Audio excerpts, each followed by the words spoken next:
Good morning. I'm Ashley Apparocho, and you're watching Coffee with Catechist. Joining me in the studio today is Angela. Hi, Angela. Thank you so much, Angela, for taking the time to be here with us. Would you be able to just tell us a little bit about yourself? Okay, my name is Angela Abraham, and I am from the Diamond Parish. I'm a catechist for 5 months, so I'm new into this program. It's a good experience because I'm dealing with children, my first experience too, so it's nice. Oh, thank you. So, you just started 5 months ago, yes? Yes, just 5 months ago. How did you get started in teaching catechism? Well, to be honest, I got a call from Angie, and she called and she wanted some assistance, and then, I wanted the experience. So I said, okay, I will be part of it. And that's how I started it. I was scared, I was nervous, I wasn't sure if I wanted to be a part of it. But, getting in, dealing with the children, listening to them, it was interesting, very exciting. So now I look forward to going there every Saturday because it's on Saturday from 3 to 4. So, yes. You mentioned that you were nervous. What were you nervous about? Because children. I don't know what to expect with children. Children is children. If I teach, do I teach the right thing? Because I have some of my students are my nieces and nephew, and they ask a lot of questions. When they ask the questions, is it correct? Am I going to answer correct or no? That was what I was nervous about. Yeah, I definitely empathize with you because sometimes kids just say the darnest things. Yes. And so their honesty, but also their innocence, it plays, I don't know, and for me, I get nervous. When I get nervous, I laugh. And so sometimes it's just inappropriate. No, but my class, right, it's not, they don't really ask the inappropriate questions, they ask the correct. But my thing is, do I answer it correctly, right? So I'm still learning, and it's a pleasure to hear some of the questions that they ask. I mean, they're just small, and they're that small. They can be able to think that big, Yeah, so it's really, really exciting for me now. I enjoy doing it. Yeah, I find that what always reassures me whenever I'm teaching catechism is that God always gives the grace to do whatever He has called you to do, so that even in those times when you're like, oh my goodness, I don't know what to say, but just trusting that that the Lord will give you the words to say, and that even if He doesn't give you the words to say, that He'll bless the children with the understanding to receive what you intended to them say. to. Yes. Yeah, so it is something that I enjoy doing. And I wouldn't regret, even though I was nervous when I started, but I enjoy doing it. And I think the children themselves look forward to attending classes.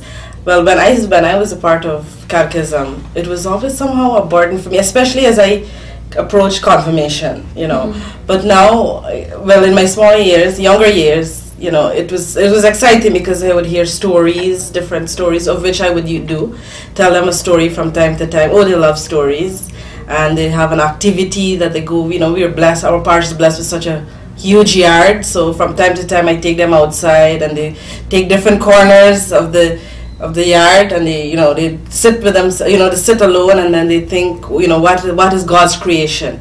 We have a 5-minute activity, we come back, and then they do some discussion. And to hear some of the things that they say is exciting and very, very nice. Yeah. Is there something that has stood out for you so far in these past 5 months that you've learned from the children, or that has remained with you? Well, what stood out is to always be prepared, right? You can't just show up to class without a plan. All right, and I'm someone that isn't so, I'm still learning about the Catholic faith, and every topic that I teach is new to me, I would say, because I have to do some research into it. I need to reflect a bit, and the idea of having to do that, it's all something, it's something new to me too. Yeah. So have you had any training so far as a catechist?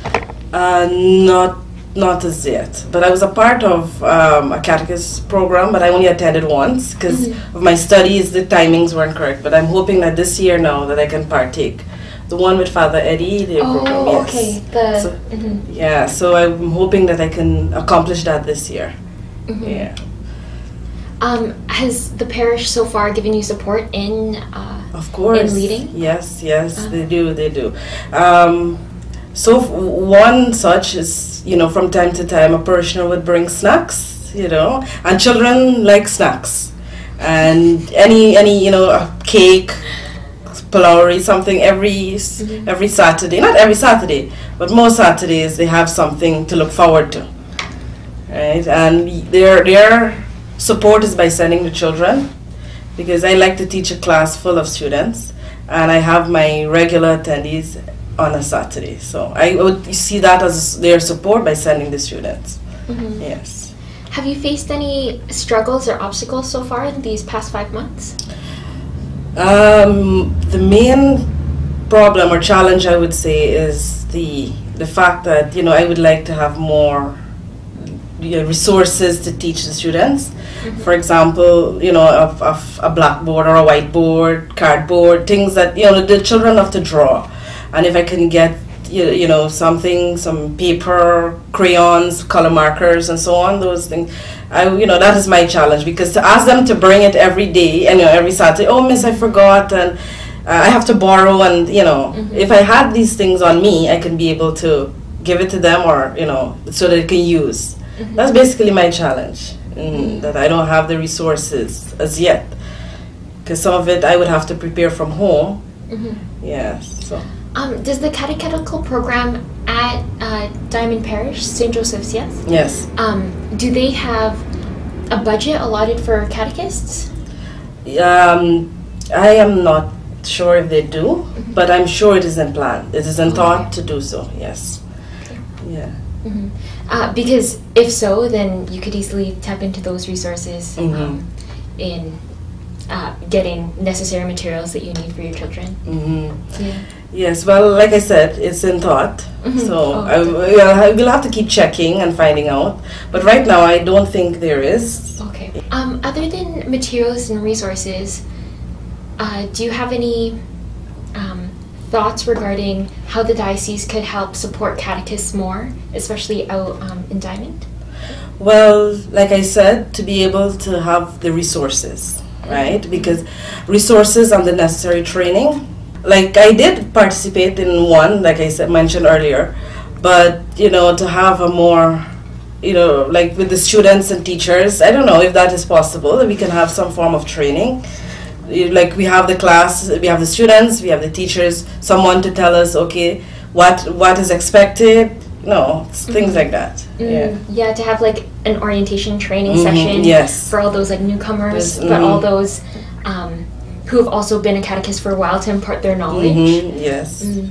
Yeah. So I would recommend, or I would, a program of such. Do you feel that I know that there's a retreat for catechists once a year? Yeah. Right? Would you say that is adequate, or do you see something else that needs to be in place for? Well, I think at the moment it would be adequate, because it would be hard to include the children, to get them out, because they all have their own commitments. But for teachers, yes, I think it is. At least I would like to be a part of because I'm only there for 5 months, so I'm hoping that this year I can be a part of the committee, the retreat. But as it is, yes, I think it's adequate. It's sufficient. That's good. So, do you have a very active youth in the parish? Yes. Yes, we do, because every Saturday there is a group from time to time. Well, the group comes, they meet from time to time. Yeah, so it is active. Do you see that has the catechism program there at the parish helped form them into the leaders they are today, or how have you been able to retain the young people in your parish after confirmation? Well, like I said, I'm only there for 5 months. I'm just dealing with the pre-communion class. Oh, okay. Right? So, and we just have 2 classes, which is the pre-communion and post-communion. And the confirmation, of course, is we're being assisted by Meadowbank. So the students go to Meadowbank. So as it is, our parish just has two classes. Oh, okay. Right? And so we deal with the small ones. So to be able to say whether we can be able to retain is, it's hard to say at the moment, but I think the students that I have now, they're eager, and there are ways in which they want to partake in the church. For example, some want to become the altar servers, some of them want to become readers, getting them involved. And I was thinking too that starting, even though they have completed their first communion, I was thinking maybe to involve them in being part of the readers group, because I have some very good readers, even though they're small, but they can read, and to be a part of the altar serving staff. So yeah, I think from such a young class and a young age, these are ways that we can keep them in to become young leaders. So do you have a shortage of catechists then at your parish, or? No, I wouldn't say we have a shortage, because we had before, but then we were, like I said, we were called. And so it's just three of us, myself, Danielle, and Angie, right? And the students, we don't have more, if you have more students, then we'll have a shortage of catechists. But as it is right now, we have enough students for teachers, or teachers for students. Yes. Why did you say yes to becoming a catechist? I want to take that lead, right? And to become a catechist, I think, so I want to experience, I want to feel, I also want to learn what it's like, because I'm still learning. Even though I'm teaching, every Saturday I'm learning something new. Right? So that is why I said yes. I want to continue to learn, and I'm growing in faith in doing that as well. Right? Because I'm teaching, as you're teaching, you try to live by what you teach. Yes. Definitely. So that is why I said yes. I was nervous, yes, but now I'm satisfied with my choice of agreeing. In which aspects have you grown in your faith so far? One is to have that commitment in doing what is for God. For example, being the teacher, going to Sunday school, and I think it's just being about commitment, because I find it hard, and attending masses regularly. Do you find that the students ever that teaching catechism now has helped you grow in accountability and in your capacity for leadership? Yes, I think so. I would say that, because every Friday, every Saturday, the parents come, they leave their kids. You are responsible for them, right? And you cannot leave until the last child is being picked up, or or someone is there to pick her up. And that in itself is accountability. You cannot leave before them. So yeah,